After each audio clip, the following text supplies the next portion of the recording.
Picture sitting down in a chair, closing your eyes, and instantly knowing how to speak conversational Mandarin or execute a perfect judo throw. Neuroscience startups and university research labs are working on the physical hardware needed to make this concept a reality. They are building brain-computer interfaces, or BCIs, systems designed to create a direct communication link between an external device and human neurons. The challenge lies in the hardware itself. A standard computer runs on rapid, precise electronic data. The human brain runs on slow, noisy electrochemical signals moving through biological tissue. This diagram shows the core technological bottleneck. You have a rigid, linear binary data stream colliding with an irregular, pulsing organic web of cells. Trying to force a pristine supercomputer signal to interact with a chaotic biological sponge creates massive friction. To make these two highly incompatible systems talk to each other, engineers have to build a stable two-way translation layer. Achieving instant learning requires us to decode how a physical structure of neurons creates an abstract thought. You cannot simply plug a cable into a skull and hit download. Right now, most BCI technology works by listening. The device intercepts outbound electrochemical signals from the brain and translates those signals into mechanical actions, allowing paralyzed patients to move robotic limbs or type on a screen. The theoretical leap required for instant learning reverses that exact data flow. Instead of extracting a command from the brain, the interface feeds external processing power directly into the human mind. Connecting directly to an artificial intelligence would feel like having an internet search engine running constantly within your own internal monologue. You would possess total, immediate recall of any documented fact without having to look at a screen. Complex calculus or the real-time translation of a foreign language would occur natively inside your head as spontaneous thoughts, rather than requiring conscious, effortful calculation.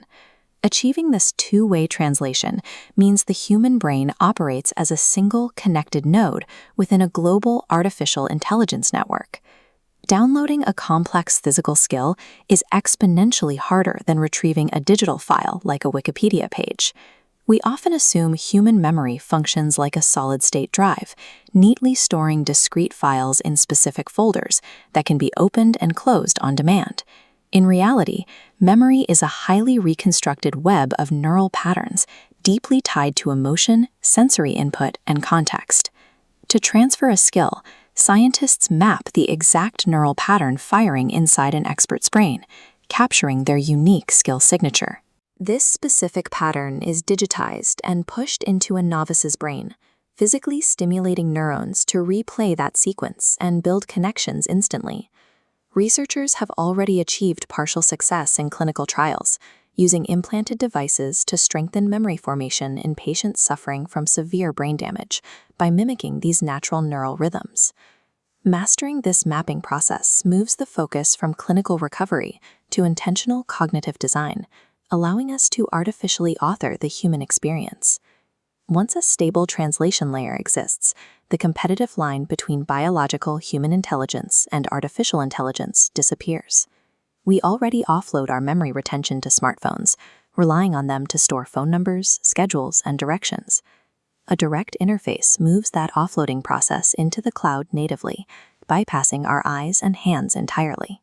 As machine processing speeds accelerate, the time it takes for a human to read, type, or even speak becomes a critical bottleneck.